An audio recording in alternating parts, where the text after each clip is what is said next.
دوستان عزیز، ما لایو هستیم. ببینید کی اینجاست. یکی از بیزنس پارتنرهای خوبم. ما لایو. سلام بچه‌ها، خوبین؟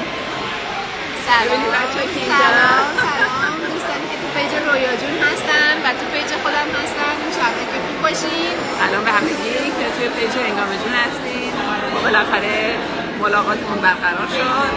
آره، این از مزیت‌های بیزینس آنلاین هست. ما همدیگه رو نمیشناختیم و الان که من اومدم ونکوور، من از قبل رویا جون رو توی پیج بیزینس پیدا کردم و با هم قرار گذاشتیم اینجا و اومدیم همدیگه رو دیدیم.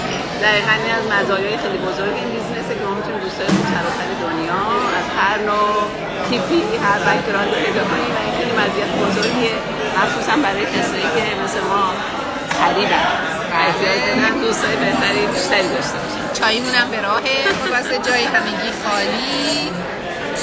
همون که گفتم من هنگام جون هر دو پزشکیم، در اینجا قبلا همکار بودیم، الان هم دوباره همکار شدیم. بله. دنیای کوچکی آدم ها همدیگه رو به هر حال یه جوری پیدا میکنن. ما یه لایو گذاشتیم ببینیم که هدفتون کلا برای سال جدید چی هست. برنامه ریزی کردیم انشالله. سال 2024 یه چند روز بیشتر نمونده. ما داریم بیزینس آنلاین رو انجام میدیم. واقعا بیزینسی هستش که روش تحقیقات زیادی شده و خب خلاصه کسب درآمدهای خیلی خوبی هم داره. امیدوارم که بله داشتم میگفتم که برای من و هنگام جون شروع کردن این بیزنس یکی از فرصت‌های طلایی زندگیمون بوده و کلا لایف استایل ما رو عوض کرده. بخصوص من برای خودم که خیلی تاثیر شگرفی داشته، همینطور میدونم که هنگام جونم خیلی تونسته تغییر لایف استایل بده و این باعث شد که بتونه از کارگری به ونکوور بیاد.